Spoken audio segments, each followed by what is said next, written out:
Hello students. सैनिक ITI YouTube channel में आप लोगों का स्वागत है। मैं हूं आपका इंस्ट्रक्टर प्रदीप कुशवाहा और आज की क्लास मैं लेकर आया हूं फिटर के लिए। Fitter second year volume 2 of 2। जो आज का सब्जेक्ट है वो है ट्रेड थ्योरी फिटर। तो हम लोग जो है कि मॉड्यूल 1 को हम लोगों ने पढ़ लिया है। ये मॉड्यूल 1 में हम लोगों ने ड्रिल जिग के बारे में पढ़ लिया था और मॉड्यूल 2 में रिपेयरिंग टेक्निक में हम लोग पढ़ रहे थे एल्यूमिनियम और उसकी मिश्र धातुएं, एलॉय और उसकी मेटल और उसके एलॉय के बारे में हम लोग पढ़ रहे थे। तो उसी में हम लोगों ने क्या क्या चीज़ों के बारे में पढ़ा था जो पिछली क्लास थी। उसमें हम लोगों ने एल्यूमिनियम, सीसा, जिंक, रांगा, तांबा, इन चीज़ों के जो एलॉय होते हैं उनके बारे में पढ़ा था। अब अगला जो चैप्टर है वो है मशीनों की नींव, स्थापना एवं पुनर्वन करना। मतलब इसका अर्थ होता है इंस्टॉलेशन, मेंटेनेंस और ओवरहॉलिंग। मशीनों को कैसे कोई नई मशीन लाए तो उसको कैसे लगाया जाता है, उसका मेंटेनेंस कैसे किया जाता है, इन सब चीज़ों के बारे में है। ठीक है। Type of belts and fasteners, belt tension, इन सब चीज़ों के बारे में आज हम पढ़ेंगे। तो जो पहला चैप्टर है वो है आपका मरम्मत तकनीक में installation, maintenance and overhauling of machinery. किसी भी मशीन का इंस्टॉलेशन कैसे करना चाहिए, उसको मेंटेनेंस कैसे करना चाहिए, उसकी ओवरहॉलिंग कैसे करनी चाहिए, ये तीन चीज़ों के बारे में पढ़ना है। इसमें हम क्या क्या पढ़ेंगे? मशीनों की स्थापना, मशीनों का अनुरक्षण और ओवरहॉलिंग।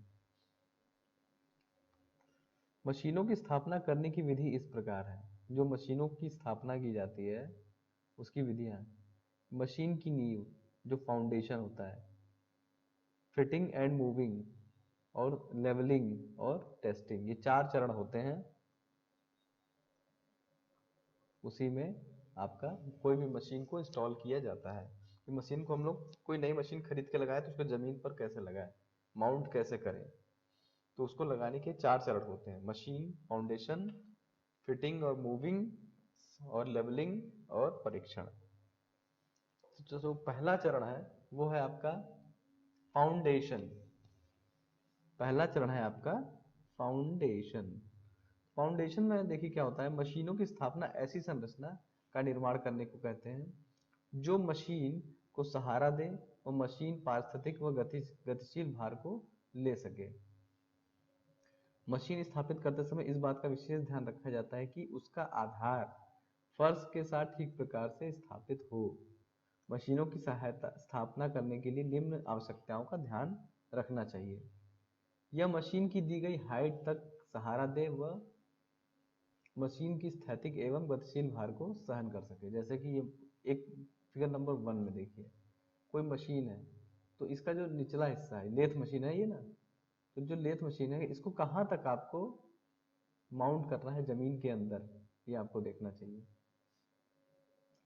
और इसको इस हद तक सहारा दे कि वो मशीन की स्थैतिक जब खड़ी हो और जब गतिशील जब चल रही हो, दोनों कंडीशन में इसके वेट को, इसके भार को सहन कर सके, इस तरीके से माउंट हो। उनका जो नींव होता है इस तरह रखना चाहिए कि आधार फर्श के साथ ठीक प्रकार से स्थापित कर सके। मतलब जो फर्श है और जो मशीन है उन दोनों के बीच का जो कॉम्बिनेशन होता है वो एकदम सही तरीके से फिट बैठना चाहिए।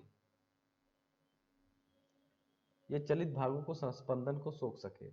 मतलब जब मशीन चले तो जो उसमें वाइब्रेशन जो हो रहा है, जो कंपन हो रहा है, उस कंपन को वो सोख सके, ऐसी जगह लगाना चाहिए। जब मशीन आप माउंट करते हो तो जो धरती होती है वो क्या करती है, जब मशीन चलती है तो उसके कंपन को सोखती भी है। अगर वो ना सोखे तो बहुत ज़्यादा मशीन में वाइब्रेशन होने लगेगा और एरर आ जाएगी, मशीन जल्दी खराब हो जाएगी। तो फाउंडेशन का बहुत बड़ा रोल होता है कि जो भी झटके होते हैं गाड़ी के वो उसको सोख लेती है और नीचे ज़मीन में वो कंपन चला जाता है। तो मशीन फाउंडेशन बहुत ज़्यादा इसलिए इम्पोर्टेंट है कि मशीन को सहारा दे, उसकी गतिशील और स्थिति मतलब कि मूविंग कंडीशन और स्टॉप कंडीशन दोनों में मशीन को सहारा दे सके और इस प्रकार रखे कि आधार जो है पूरी तरीके से बैलेंस तरीके से फिट हो सके। जो उसका नीचे का आधार है, और जब चले तो कंपन को, जो झटके हैं उनको सोख सके। दूसरा है लिफ्टिंग एंड मूविंग। मशीनों को लिफ्ट करने और चलाने के लिए होइस्ट, क्रेन उपकरणों का प्रयोग किया जाता है। मशीनों को पकड़ने हेतु रस्सियों का प्रयोग किया जाता है। जैसे जब भी कोई मशीन को हम उठाते हैं तो क्रेन का इस्तेमाल होता है, लिफ्टर का इस्तेमाल होता है। इसको घसीटना या खींचना नहीं चाहिए। उसके बाद अगला है लेवलिंग। लेवलिंग मतलब क्या था? समतल। मशीनों को स्थापित करने के लिए अच्छी नींव अति आवश्यक है। अच्छी नींव पर मशीन ठीक तरीके से लेवल करके रखना चाहिए। किसी भी मशीन टूल का उच्च प्रदर्शन उसके लेवल और नींव पर निर्भर करता है। अब जैसे कोई मशीन है, ये आपका जमीन है, तो जो मशीन होगी तो वो जमीन पर भी ऐसे ही सेट होनी चाहिए, एकदम बराबर लेवल पे। ये ना कि मशीन, जमीन ये है तो आपकी मशीन ऐसे है या फिर ऐसे है, टेढ़ी नहीं होनी चाहिए, मशीन के सापेक्ष एकदम लेवल पे होनी चाहिए। तो जितनी बढ़िया लेवलिंग होगी उतना बढ़िया ही आपका मशीनिंग का प्रोसेस होगा। मशीन के लेवल मशीन को लेवल करने के लिए निम्न उपकरणों का प्रयोग किया जाता है। जो लेवल करने के लिए स्टील वाइजेस, स्टील के बने कीले, लेवल बॉक्सिंग, लेवल ब्लॉक जो होता है वो इस्तेमाल होता है, और स्क्रू जैक का इस्तेमाल होता है। स्क्रू जैक कहाँ ऊपर है कहाँ नीचे, उसे बराबर करने के लिए।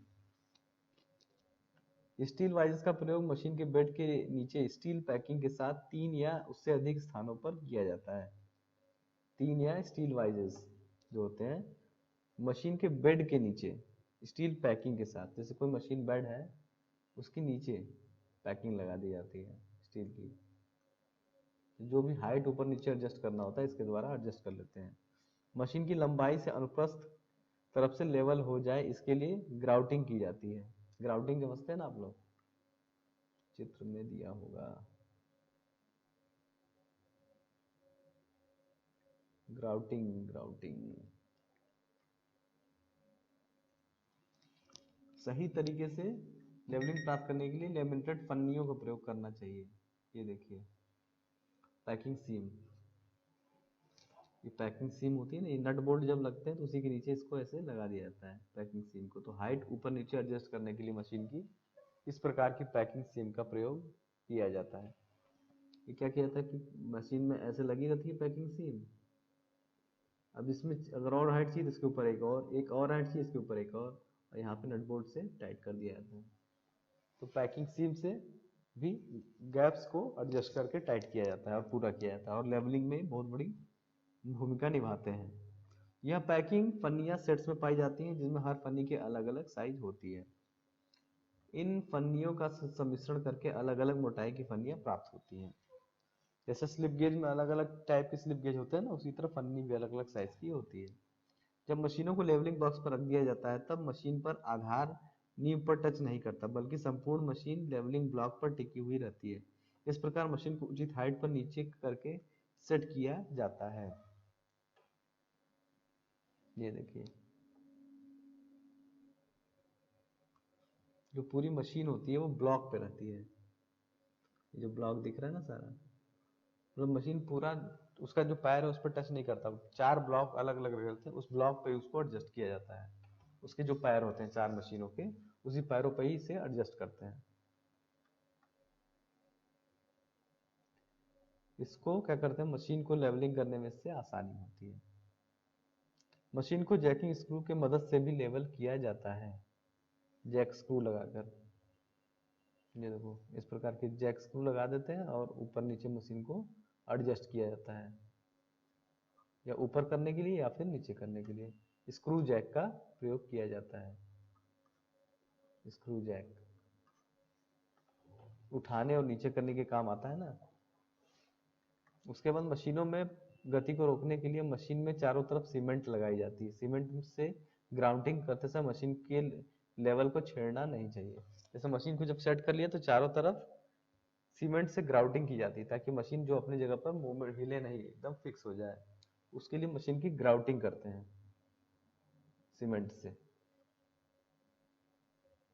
देखो ग्राउटिंग कर दी गई है, ये मशीन का ये तल है इसको टाइट कर दिया जाता है नट बोल्ट लगा के बेस के साथ। बेस के साथ इसे लगा दिया जाता है, ग्राउटिंग कर दी जाती है। इसके बाद होता है टेस्टिंग। टेस्टिंग मतलब क्या होता है, जैसे जो आपने मशीन तो लगा दी, अब उसको टेस्ट भी तो करना होगा कि वो सही है कि नहीं। तो मशीन की टूल्स का परीक्षण, जब मशीन के टूल ठीक ठाक से नहीं लगेगा तब तक मशीन सही कार्य नहीं करेगी। अतः उत्पादन के लिए यह आवश्यक है कि कार्य करने वाले टूल्स की परिशुद्धता की मात्रा के साथ अन्य मशीनों से संबंधित बातों का भी ध्यान दें। जैसे acceptance test chart, acceptance test chart machine टूलों के निर्माता या परीक्षण स्वीकरण परीक्षण चार्ट के माध्यम से करते हैं, जिससे कि उच्चतम त्रुटि का पता चल सके। जैसे कोई भी त्रुटि है उसका पता करने के लिए एक्सेप्टेंस टेस्ट चार्ट बनाया जाता है। इन चार्टों की वह जानकारियों का कोई मूल्य नहीं होता यदि मशीनों को सुधार कर जांच की जाए।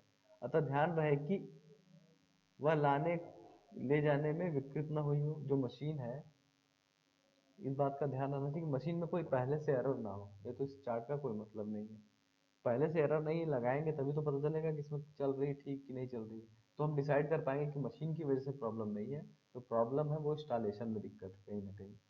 इसलिए लगाने से पहले मशीन को प्रॉपर चेक कर लेना चाहिए, वो अपनी ठीक स्थिति से में ठीक लगी हुई हो, वो सही माल का उत्पादन करता हो। जो टेस्ट है वो 3 भागों में विभाजित किया जाता है, लेवलिंग और जियोमेट्रिकल एग्जामिनेशन और डिमॉन्स्ट्रेशन।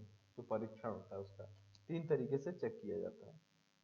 लेवलिंग में क्या देखते हैं, मशीन सर्वप्रथम ठीक से ठोस सतह पर वाइज और पैकिंग की सहायता से लेवल की जाती है। वो परिशुद्ध लेवल व चार्ट के माध्यम से चेक किया जाता है कि हर टेस्ट मशीन की सही निर्माण में लेवलिंग हुई है या नहीं, चारों जगह पर एक बराबर है या नहीं उसके चारों पर।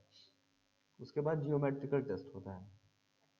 इस टेस्ट में सर्वप्रथम मशीन को निष्क्रिय अवस्था में परीक्षण किया जाता है, तो मशीन को बंद करके, मशीन पर जॉब लगा ना हो, वो मशीन की स्पिंडल की उच्च गति पर लगभग 1 घंटा चलाया जाता है। जैसे कि मशीन में कोई हम लोग जॉब नहीं लगाते हैं, बस खाली मशीन चलाते रहते हैं, निष्क्रिय मशीन, लगभग घंटे भर इसको चलाया जाता है। इस परीक्षण से मशीन के सारे पुर्जे जुड़े होने चाहिए। इसमें क्या होता है, सारा इंस्टॉलेशन होना चाहिए और उसके बाद जब मशीन को चलाया जाता है तो उसी दौरान हमें पता चल जाता है कि मशीन कहीं कोई प्रॉब्लम होगी तो वहीं पे आइडेंटिफाई हो जाएगी। इसी को हम लोग बोलते हैं जियोमेट्रिकल टेस्ट, ज्यामितीय परीक्षण, खाली मशीन चलाकर चेक करना। इस परीक्षण को करने से पहले यह निश्चित कर लें कि मशीन की लेवलिंग हो गई है। ये दूसरा चरण है, पहला चरण लेवलिंग है, दूसरा चरण जियोमेट्रिकल टेस्ट है। उसके बाद तीसरा चरण इसके बाद आता है परफॉर्मेंस टेस्ट। इस परीक्षण का मूल उद्देश्य मशीन टूल की परिशुद्धता की जांचने के लिए किया जाता है जिसमें कि मशीन लगाई गई है। यह प्रायोगिक परीक्षण टुकड़ों में किया जाता है, वह वस्तु का उत्पादन किया जाता है जिसमें ये मशीन बनाया गया है, अतः संक्रियाएं नहीं, अन्य संक्रियाएं नहीं की जाती। इसका अर्थ यह है कि परीक्षण का मूल उद्देश्य शुद्धता की जांच करना है और उस मशीन पे वही पार्ट बनाकर चेक किए जाएंगे जिसके लिए उस मशीन को लगाया गया है, डिजाइन किया गया है। कोई दूसरा पार्ट लगा के चेक नहीं करेंगे, जिस चीज के लिए उसको बनाया गया है। मशीन की कार्य कुशलता का माप मशीन पर ही निर्भर नहीं करता, यह अन्य कारणों पर भी निर्भर करता है। जैसे जो मशीन है, हर चीज मशीन पर निर्भर नहीं करती। अगर सही प्रोडक्ट बनाना है तो कई चीजों पर निर्भर करती है। जैसे कि कटिंग टूल का प्रकार, कि जो कटिंग टूल है वो किस टाइप का है, कटिंग टूल का मटेरियल किस टाइप का है, कटिंग स्पीड और कट की गहराई कितनी है, टूल और कार्य पकड़ने की इकाई क्या है, और ऑपरेटर की कुशलता कितनी है, स्किल। ये सारी चीजें उस पर निर्भर करती हैं।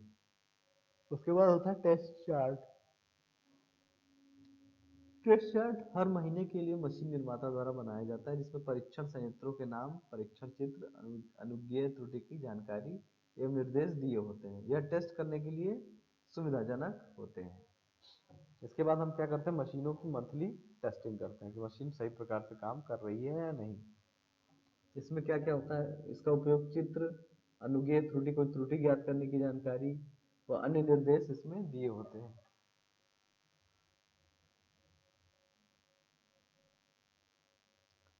उसके बाद periodic acceptance test. Periodic acceptance test, नियमकालिक स्वकीरण परीक्षण। इसमें क्या है, नियमकालिक स्वकीरण परीक्षण में कि मशीन टूल से यह अपेक्षित किया जाता है कि वह सही गैप का निर्माण न केवल जब नई हो तब करे, बल्कि अपने पूर्ण जीवन काल में करे। जो टूल होता है, टूल से हम लोग यही सोचते हैं कि इससे जब तक ये टूल काम करे तब तक जो है अच्छा काम करे। ये नहीं कि बस नई नई है तभी अच्छा काम करेगी, पुरानी हो जाएगी तो उसकी जो क्वालिटी है वो डाउन हो जाएगी। तो जो क्वालिटी हमेशा सस्टेन रहे, ये हम लोग टूल से अपेक्षा करते हैं। मशीन टूल सही सीमा में जॉब का निर्माण करें, इसी कारण से मशीन का निश्चित सीमा से अधिक घिसा नहीं होना चाहिए। मशीन का निरीक्षण करना चाहिए, जो पार्ट्स टूटे घिसे हो उनको बिना देरी किए बदल देना चाहिए। कभी भी जुगाड़ ना लगाएं, तुरंत जो भी पार्ट आपका लगता है टूटा है, घिस गया है या रिपेयर हो सकता है अच्छे से, तो उसे आप तुरंत रिपेयर करा लें। इसके बाद अनुरक्षण के प्रकार, टाइप्स ऑफ मेंटेनेंस। मेंटेनेंस के कितने प्रकार होते हैं, जो मेंटेनेंस होता है वो कितने प्रकार का होता है ये भी समझ लेते हैं। अनुरक्षण देखिए प्रकार देख लेते हैं, तो उसमें एक होता है नियमित अनुरक्षण, मतलब शेड्यूल्ड मेंटेनेंस, जिसको हम एक समय के बाद बार बार करते हैं, बताते रहेंगे उसको। Preventive maintenance, break down maintenance और प्रिडिक्टिव मेंटेनेंस, ये चार प्रकार के जो मेंटेनेंस का काम हम लोग करते हैं। Scheduled maintenance, preventive maintenance, break down maintenance और प्रिडिक्टिव मेंटेनेंस। तो सबसे पहले समझते हैं शेड्यूल्ड मेंटेनेंस क्या होता है, मतलब नियमित मेंटेनेंस क्या होता है। इसे नियमित अनुरक्षण भी कहते हैं। उत्पाद यंत्रों से बिना तकलीफ के सर्विस पाने के लिए हम निम्न गतिविधि करना चाहते हैं। तेल डालना, नियमित परीक्षण करना, विभिन्न पार्ट्स को सामंजस्य करना, सफाई करना, नियतकालीन ओवरहाल, मरम्मत और प्रतिस्थापना। ऊपर दिए गए सभी अनुरक्षण संक्रियाएं मशीन की चलित एवं मशीन के रूटीन अनुरक्षण के दौरान की जाती हैं। इस प्रकार के अनुरक्षण मशीन के उपकरणों को खराब होने से रोकते हैं। नियमित अनुरक्षण क्रिया उत्पादन शेड्यूल के बीच में नहीं किया जाता है। समझ गए आप लोग? इसका मतलब ये है कि जो काम हम नियमित रूप से करते हैं, डेली रूप से, डेली वाइज, जैसे आपकी मोटरसाइकिल है, तो मोटरसाइकिल में आप नियमित अनुरक्षण, कुछ ना कुछ शेड्यूल मेंटेनेंस आप लोग करते होंगे। जैसे मशीन डेली उस गाड़ी को साफ करते होंगे, डेली उसका सारा एक्सीलेटर, ब्रेक, क्लच चेक करते होंगे कि सही से काम कर रहा है कि नहीं कर रहा है। तो ये क्या नियमित अनुरक्षण है। उसके चेन में अगर मोबिल या तेल नहीं है तो आप अपनी तरफ से डाल देते होगे। ये सब नियमित अनुरक्षण। गाड़ी की साफ सफाई, धुलाई, ये सब काम हम लोग जो डेली बेसिस पे खुद करते हैं नियमित रूप से, उसी को कहते हैं नियमित अनुरक्षण।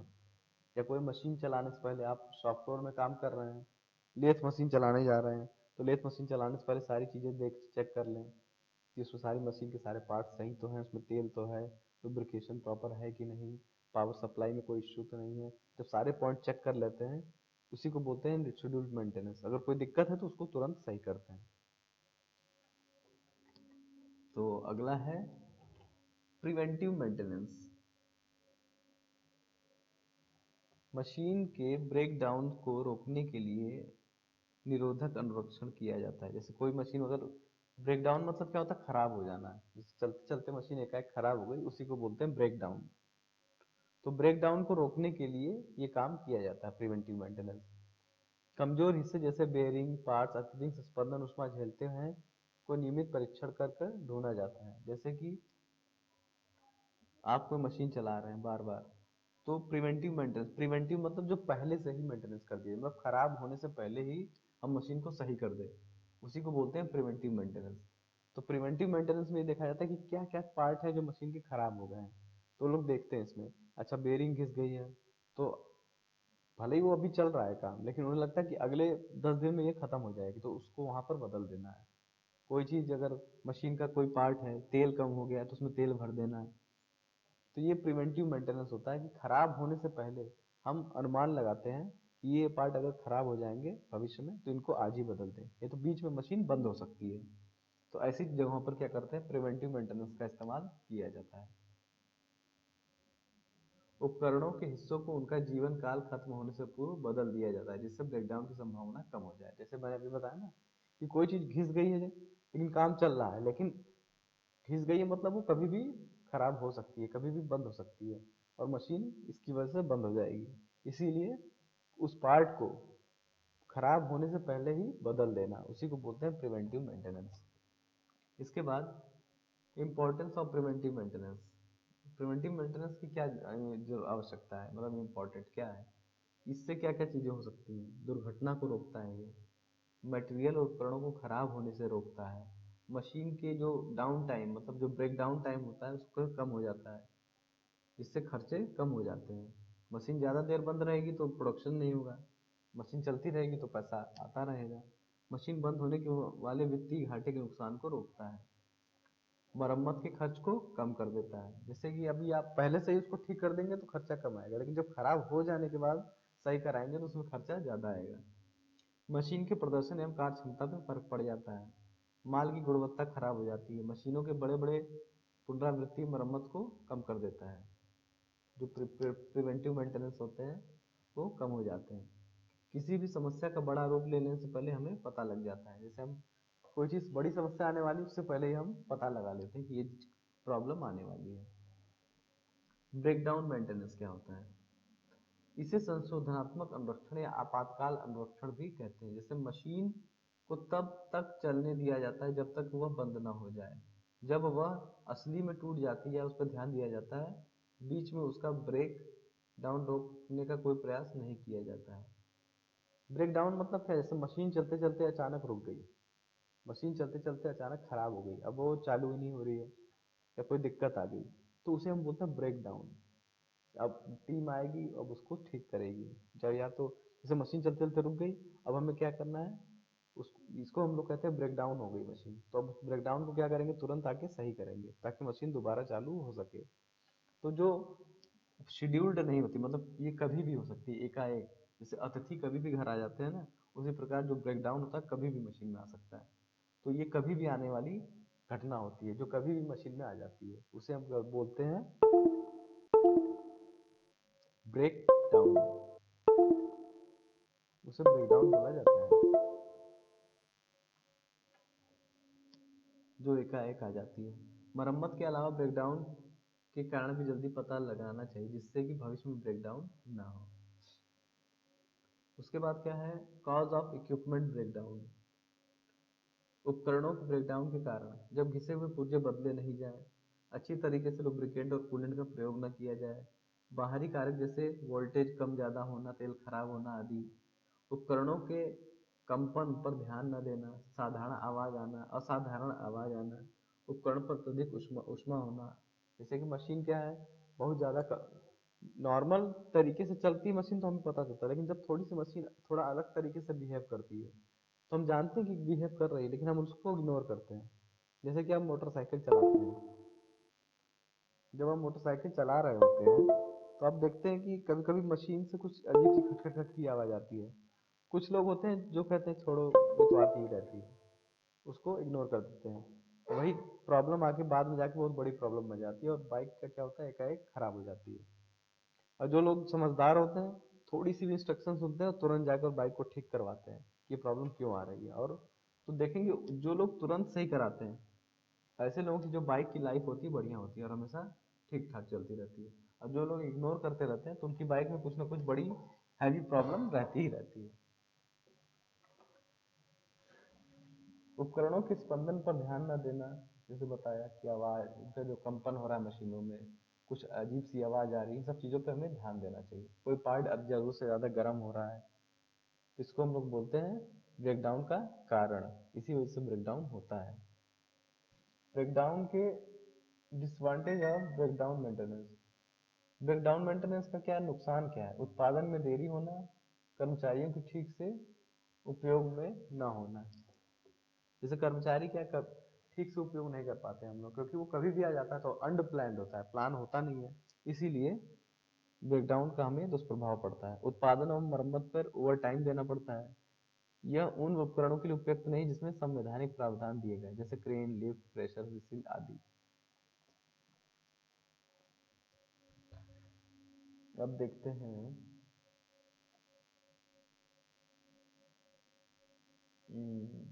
Preventive breakdown. ब्रेकडाउन मेंटेनेंस और प्रिवेंटिव मेंटेनेंस। प्रिवेंटिव और ब्रेकडाउन,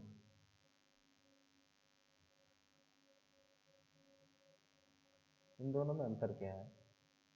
इन दोनों में अंतर देखिए, ब्रेकडाउन बंद होने के बाद ही इसका ठीक, जैसे कोई मशीन खराब हो जाने के बाद ही उसका अनुरक्षण किया जाता है। प्रिवेंटिव में इसे ब्रेकडाउन से पहले ही ठीक कर लिया जाता है, कोई प्रॉब्लम है तो। ब्रेकडाउन को रोकने का प्रयास नहीं किया जाता है, इसमें ब्रेकडाउन को रोकने का प्रयास किया जाता है। इसमें खर्चा कम आता है, इसमें खर्च ज्यादा आता है।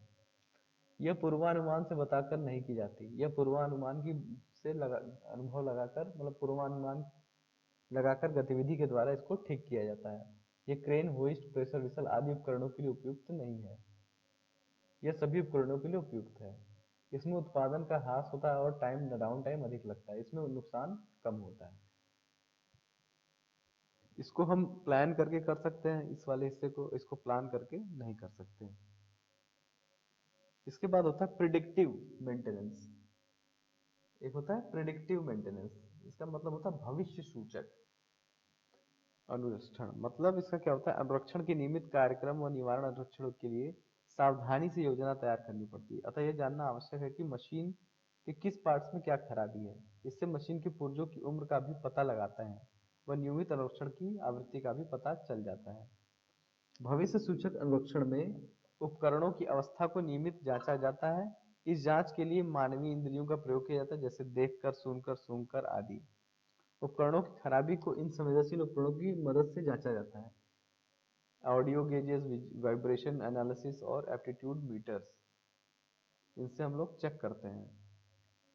पायरोमीटर्स, स्ट्रेन गेजेस, उपरोक्त दिए गए संवेदनशील उपकरणों की मदद से अनुरक्षण अधिकारी नियत समय पर मशीन का एडजस्टमेंट मरम्मत कर देता है। इससे क्या होता है, ये सारी चीजें बीच बीच में पहले से ही चेक की जाती है, अगर कोई समस्या आती है तो उसको ठीक कर दिया जाता है। इसको हम लोग बोलते हैं प्रिडिक्टिव, मतलब पहले से अनुमान लगाते हैं कि कोई समस्या तो नहीं आ रही है, तो मशीनों को इन पैरामीटर पे चेक किया जाता है। ऑडियो, वाइब्रेशन, एप्टीट्यूड, पायरोमीटर और स्ट्रेन गेज, इन सभी मानकों पे उसको चेक किया जाता है। अगर कोई भी समस्या आती है तो उसको उसकी हिसाब से तुरंत मेंटेनेंस किया जाता है और ठीक किया जाता है। ये सब चीजें इसलिए की जाती हैं कि जब प्रोडक्शन हो तो प्रोडक्शन के बीच में मशीन खराब ना हो और प्रोडक्शन स्मूथ तरीके से हो, क्वालिटी बढ़िया आए, खर्चा कम गिरे। ये सब चीजों को ध्यान में रखते हुए ये सब चीजें की जाती हैं। उसके बाद अगला है प्रोएक्टिव प्रोएक्टिव मेंटेनेंस। अग्रसरित सुरक्षा का निवारक अनुरक्षण का एक प्रकार, जिसमें कि मशीन की विश्वसनीयता बनी रहे। अनुरक्षण का मुख्य उद्देश्य उपकरण की खराबी का पता करना है और इसमें संबंधित समस्याओं को देखना है और उसका उपचार करना है।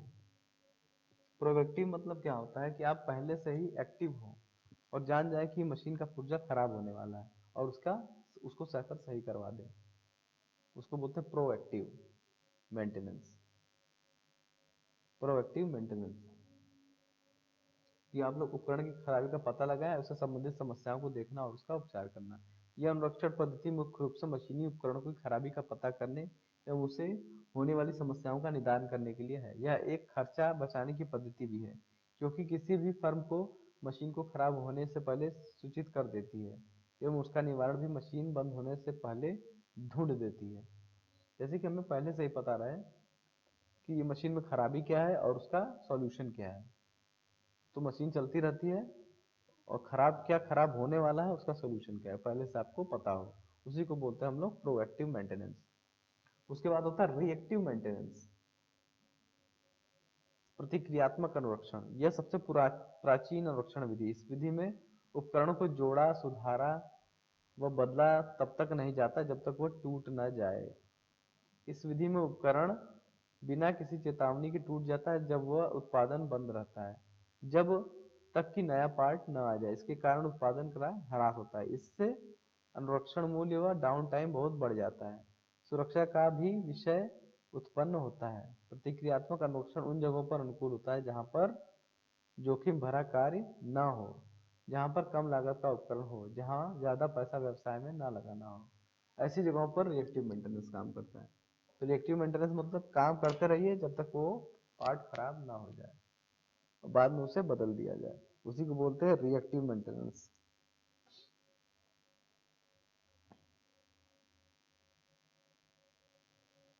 अगला है पर्पस ऑफ मेंटेनेंस। अब मेंटेनेंस का पर्पस क्या है, उद्देश्य क्या है। उद्देश्य तो आप फिर भी इतना पढ़ लिया, आप लोग समझ ही गए होंगे क्या उद्देश्य होता है। फिर भी रूटीन अनुरक्षण का मुख्य उपयोग यह है कि उत्पादन में लगने वाले सभी उपकरण 100% कार्य क्षमता के साथ सदैव चलते रहे। मतलब जो भी मशीन का पार्ट है वो हमेशा अपना 100% परफॉर्मेंस देता रहे, और प्रतिदिन निरीक्षण कार्य से, सफाई से, तेल पानी, छोटे मोटे सुधारों से छोटी समस्याएं जो ध्यान न देने पर बड़ी हो जाती हैं वह सुलझ जाती हैं। एक कारखाने में अच्छे अनुरक्षण कार्यक्रम को सफल बनाने के लिए कारखाने के उच्च अधिकारी से लेकर हर कर्मचारी को ठीक से काम करना पड़ता है। तो ये पर्पज होता है आपका मेंटेनेंस का। ओवरहॉलिंग क्या होती है। नियम पुस्तिका अनुसार यह सुनिश्चित किया जाता है कि हर एक हिस्से का नियमित लुब्रिकेशन हो। पिल्लर के लिए सर्वो 32 तेल का प्रयोग करना चाहिए। विरोधी घर्षण बेरिंग को 3 माह में एक बार सर्वेजेन ग्रीसर से लुब्रिकेट करना चाहिए। यदि स्पाइंडल प्लेन बेरिंग के सहयोग से लगे हों तो सर्वो 32 का प्रयोग करना चाहिए। बेल्ट के तनाव को हर 3 माह में जांचना चाहिए, यदि आवश्यक हो तो तनाव को एडजस्ट करें। नए बोल्ट को लगाएं, 1 सप्ताह बाद तनाव की जांच करें व एडजस्ट करें। मशीन को 2 या 3 वर्ष में एक बार ओवरहाल अवश्य करें। घर्षण विरोधी बीयरिंग को कभी भी कंप्रेसर की हवा से साफ नहीं करना चाहिए, क्योंकि कंप्रेसर की हवा में पानी के कण रहते हैं जो बीयरिंग में जंग लगा सकते हैं। इसके साथ ही कंप्रेस्ड हवा, धूल मिट्टी उपकरण व अन्य खुरदुरे कण रहते हैं जो बीयरिंग पर लग सकते हैं, जिससे बीयरिंग की रेस और रोलिंग पार्ट्स खराब हो सकते हैं। घर्षण विरोधी बीयरिंग को सदैव धूल मिट्टी रहित वातावरण में रखना चाहिए। तो ये आपका हो गया ओवरहॉलिंग। ओवरहॉलिंग वही होती है टाइम टू टाइम मशीनों का लुब्रिकेशन जो होता है, जो भी पार्ट घूमने या घिसने वाले होते हैं उनका हम लोग लुब्रिकेशन करते रहें, उसी को बोलते हैं ओवरहॉलिंग। तो ये हो गया आपका आज का chapter, installation, maintenance and overhauling. तो आई होप आप लोग को ये वीडियो में कोई डाउट नहीं हुआ होगा, क्योंकि वीडियो बहुत सिंपल था। इसमें कुछ कोई ऐसा टेढ़ा, ऐसी कोई भी बहुत टेक्निकल या अटपटी चीज़ नहीं थी जो समझने में आसानी ना हो। हर चीज़ बहुत आसानी से समझ में आ रही है, कोई समस्या भी नहीं है, आप लोग को भी समझ में आ रहा होगा। तो हर पॉइंट देखिए आप लोग टच करते जा रहे हैं, इससे क्या होगा, एग्जाम में जैसे ही ये पॉइंट आपके सामने आएगा ना, बहुत आसानी से इसको हल कर लेंगे, चाहे वो किसी भी शब्दों में घुमा के बताए। वो आपको फंसाने की कोशिश भी करेंगे एग्जाम में, कि सीधे प्रश्न को टेढ़े तरीके से पूछने की कोशिश करेंगे। तो अगर आप लोगों ने थ्योरी पढ़ी है तो टेढ़ा सीधा कोई मायने नहीं रखता, फिर सारे सवाल आप हल कर सकते हैं। तो अपने एग्जाम की तैयारी करते रहिए, मेरी शुभकामनाएं आपके साथ हैं। जय हिंद।